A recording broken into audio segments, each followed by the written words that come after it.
I found an abandoned hospital in the middle of nowhere. It didn't look like it had been used in decades, but when my flashlight caught something out of the corner of my eye, I realized that someone was still there. Who could have possibly stayed behind? And why did they leave this place in such a state? I was exploring the abandoned buildings around the city for quite some time now. And while I found plenty of homes and schools, I had yet to find a hospital. It just seemed like everywhere I went had been cleaned out years ago. That was until I came across this one in the middle of nowhere. It was so overgrown that at first I thought it was just another abandoned house. But when I walked further into the weeds and pushed the branches aside, I saw that it was actually the entrance to an asylum. The brickwork above the door had crumbled over time, but I could make out the words, "Hope Springs Eternal." How ironic is that when you think about how horrible of a place this must have been for those who stayed here. The main part of the building looked like it had partially collapsed. There were also a few other smaller sheds on the property, but I wanted to go inside the main building. I don't know if it was safe or not, but I was curious to see what was left behind. As I made my way to the front door, I noticed that it had been kicked in. This meant that I didn't even need to open it to get inside. It creaked open slowly, revealing a pitch-black entryway. I couldn't see anything in front of me, so I turned my flashlight on and started walking deeper inside. It was very dusty as I walked past rooms with ripped-up beds and chairs. At this point, I was pretty sure that whoever broke in after me hadn't been there for a long time, because if they had, they would have destroyed more things. I continued to walk through the darkness until I reached the end of the hallway. There was a staircase going up to the second floor and another one going down to the basement. I decided to go to the basement first. As I walked down the stairs, I could feel a draft coming from somewhere. The light at the bottom of the stairs wasn't working, so I had to use my flashlight again. And when I did, I could see that there were heavy chains hanging from the ceiling. They looked like they might have been holding some sort of restraints. I knew that asylums weren't the nicest places, but this was starting to freak me out a little bit.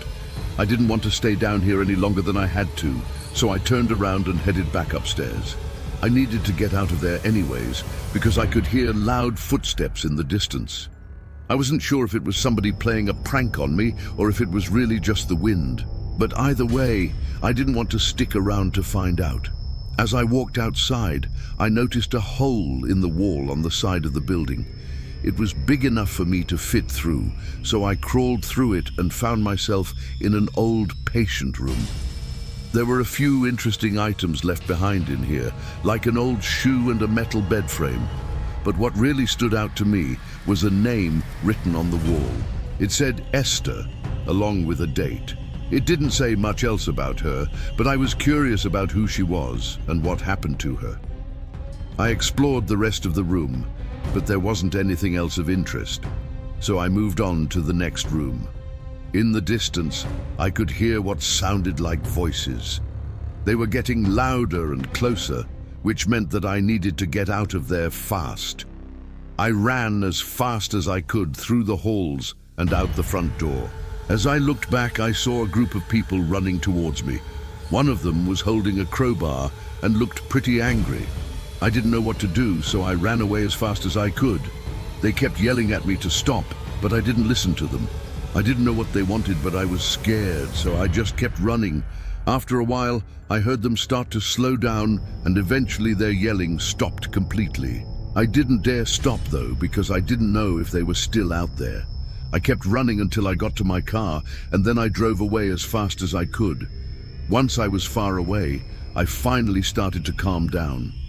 I checked my rearview mirror and saw that they weren't following me anymore. That was when I let out a huge sigh of relief. I didn't know what those people wanted, but I was just glad that I got away from them. I never wanted to see them again. A few days later, I decided to go back and check out the rest of the property. I didn't think that those men were still there, but I wanted to explore the sheds before they had a chance to come back. I parked my car down the road and walked back to the asylum.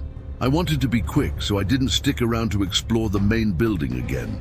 Instead, I went straight to the sheds. They were pretty dirty and messy, so I didn't spend too much time in them. But I did find a few interesting items. There was an old toolbox, a rusted-out wheelchair, and a trunk with some documents inside of it. These documents were patient files from when the asylum was still open.